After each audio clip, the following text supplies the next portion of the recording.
Queridos irmãos e irmãs, eu sou o Padre Marcos Bertanha e quero neste momento refletir com vocês os textos bíblicos deste domingo, 22 de setembro, o 25º domingo litúrgico do tempo comum. Os textos da Palavra de Deus que proclamamos neste final de semana nos trazem um convite: escolher entre a sabedoria do mundo ou a sabedoria de Deus, sabendo que a sabedoria do mundo nos torna, talvez, pessoas importantes humanamente, mas proporciona apenas uma felicidade que é passageira, não é eterna. A sabedoria de Deus, ao contrário, não nos assegura glórias e triunfos humanos, mas nos leva ao encontro de algo infinitamente mais valioso que a vida verdadeira e eterna. Primeira leitura, capítulo 2 do livro da Sabedoria, nos conta um pouco sobre as tramóias dos ímpios contra os justos. O autor sagrado neste texto nos mostra que neste mundo os justos não têm uma vida fácil.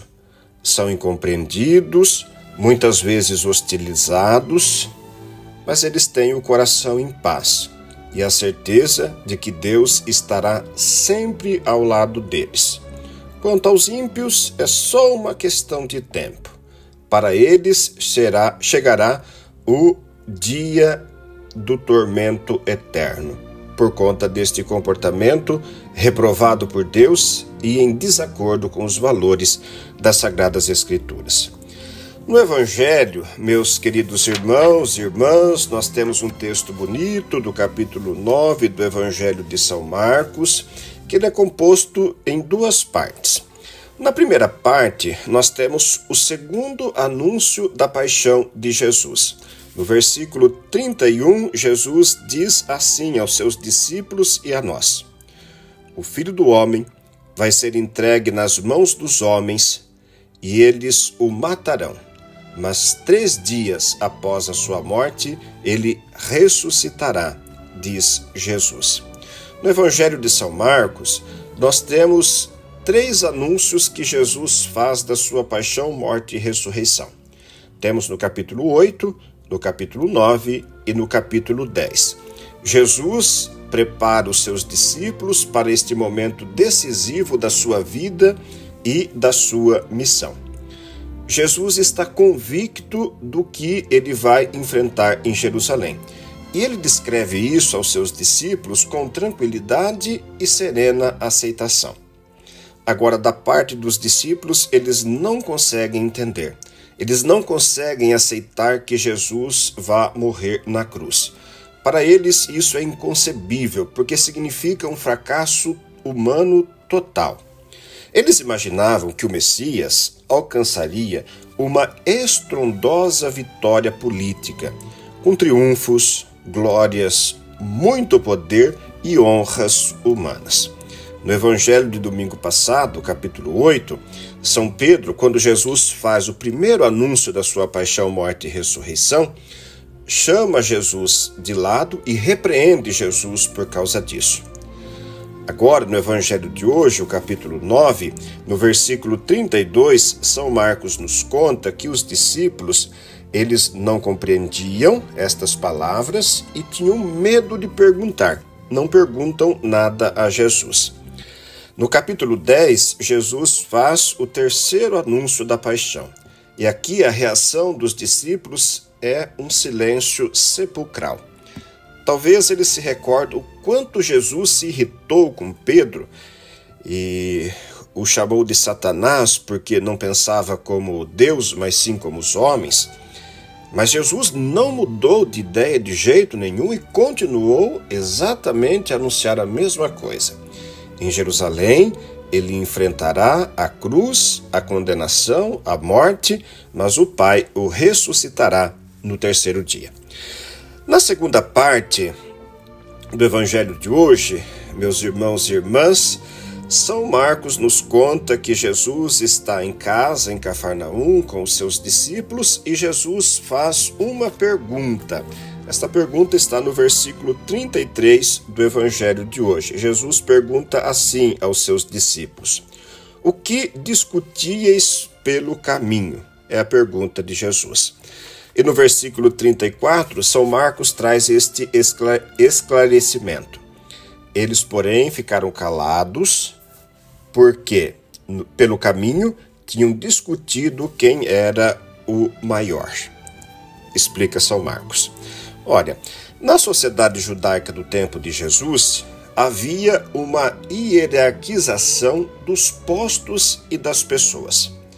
Quem ia para a sinagoga, quem participava das assembleias ou de banquetes oferecidos, tudo tinha uma ordem hierárquica rigorosa e não se podia infringir de jeito nenhum estes protocolos.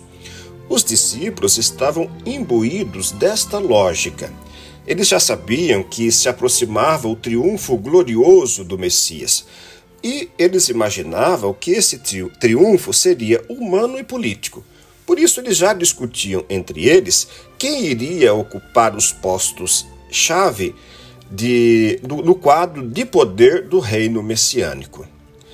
E então eles estavam aqui imbuídos de uma total e bem escrachada ambição de poder.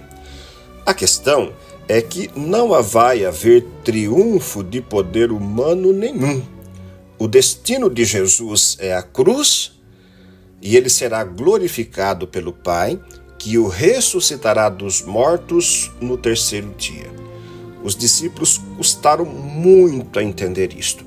Jesus procura explicar isso da forma mais didática e esclarecedora possível.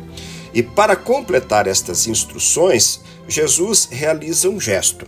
Diz o versículo 36, que é o penúltimo versículo, o versículo 36 e 37, os dois últimos versículos do Evangelho de hoje. Dizem assim esses dois versículos. Em seguida, Jesus pegou uma criança, colocou-a no meio deles e, abraçando-a, disse: quem acolher em meu nome uma destas crianças, é a mim que estará acolhendo. E quem me acolher, está acolhendo não a mim, mas aquele que me enviou, diz Jesus. Na sociedade do tempo de Jesus, as crianças não tinham direitos do ponto de vista legal. As crianças eram símbolos de pequenez, dependência, estavam na mesma situação das pessoas mais vulneráveis, indefesas e marginalizadas.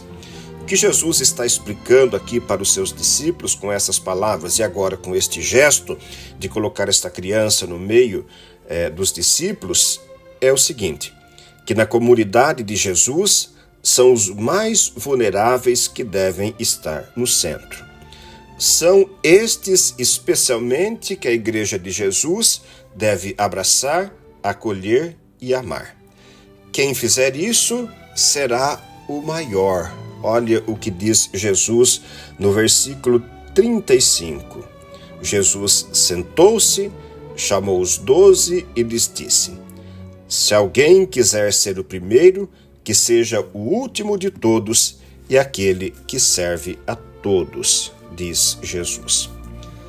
Aqui, meus irmãos e irmãs, aparece a grandeza de Deus, a grandeza da suprema misericórdia de Deus.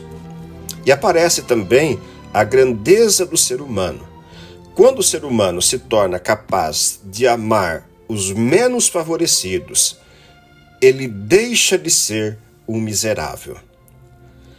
Apegados ao ter, ao poder, ao aparecer e ao prazer, o ser humano é apenas um miserável infeliz.